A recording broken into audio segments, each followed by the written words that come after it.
It's been fun to meet people at the racetracks that, say that they came to the racetrack one time because they knew it was our last year, and so it validates kind of why we did what we did and made that decision. So it's fun, but I wish we were still in the middle of the chase. But I guess not being in the chase at this point, the positive thing is we can just go have fun these last 6 weeks and do everything we can to win a race or win as many as we can before it's over and have fun.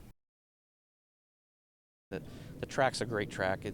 The great thing is Eddie's smart enough to know that repaving this racetrack would be the worst thing you could ever do right now. And this track's got enough age on it that, when it's hot and slick, everybody's racing all over the racetrack. It makes good racing. So, but they treat everybody good here. I mean, I think it's the second and third biggest purses of the year for us as Cup driver, or third or fourth maybe, as Cup drivers. So, I mean, these are races that everybody really looks at, and the crowd here is awesome. I mean, it's a great market for our sport.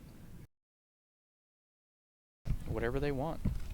It's not up to me, it's up to them. I mean, everybody's memories are going to be whatever they remember of it and what they've experienced with it. To me, I don't even think about it. It's not about me. I mean, it's about the whole sport, it's about the fans, it's about all of us enjoying doing what we do here.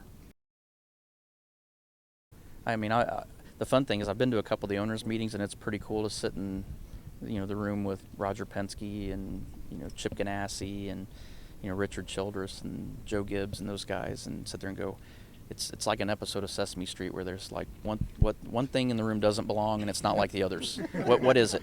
And they point at me. So that part's kind of the fun part. But it's pretty cool to be. I won't say I'm a part of that group yet because I still feel like I'm just a driver right now. But to be able to work with those guys on behalf of the sport, I think it's going to be a lot of fun. I can say this: he's a great friend, and he's I've owned Eldora now for 10 or 11 years now, and he's been the greatest mentor I've ever had from that side. I mean, he just is so well-rounded. His vision and how he looks outside the box, and how he makes you think about things that you wouldn't normally think about, and that's been, I think, a big key to our success with our racetrack. I just hope I get it, but I don't care where I get it. I want it anywhere, but it'd be great if it was here. I mean, this is, of the remaining races, we got Kansas, which I really don't have any ties to Kansas.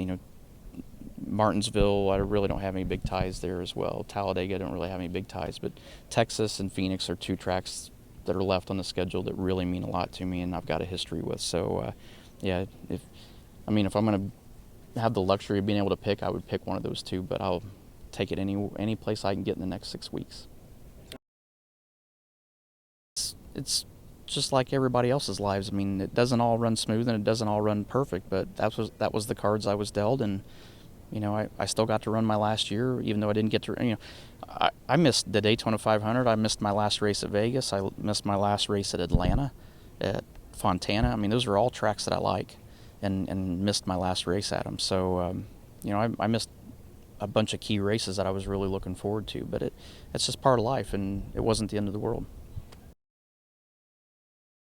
Yeah, absolutely. I mean, an event like this, absolutely. We definitely want to keep this going. I mean, it's been great for Speedway Children's Charities, and, this was Kenton and Ziz and Eddie. I mean, this was their brainchild and their baby, and, the first year we did this, if you remember right, it was a media event, and, we were leaving the media event, Eddie and I were talking, and it was like, wow, this went better than we even thought, and, what if we did this for fans? And it's been a great event. It's raised a lot of money for the Texas chapter, so, it's something I'm really proud to be a part of, and just because I'm not going to be a full-time Cup guy anymore doesn't mean I don't want to do this. Very good. I'm going to have a lot more flexibility to do things I want to do. I mean, and that's, that was a big part of it. I mean, and I'm so mental about everything with racing. I mean, that's all the things that I want to do still revolve around racing. It's not like I want to go on some vacation somewhere that I've never been, unless it has a racetrack involved in it. But there's races that I want to go to, and places that events that I haven't seen in racing that I'm, because of our schedule, I've not been able to go to. So I'm looking forward to doing some of those things. Yeah, as a fan, as a spectator, some of them I want to race in. So, it's going to be fun next year. I mean, You know, if I want to be at the racetrack at the Cup races for 3 days every weekend, I can do that. If I want to just come on Sunday for the race, I can do that. If I want to come Friday and be a part of practice and qualifying and hang out with the nationwide team on Friday, I can do that. And if I want to go race on Saturday night, I can do that. But I don't have to worry about being, you know, I can leave when I need to leave. So it's just nice to have a little more flexible schedule again.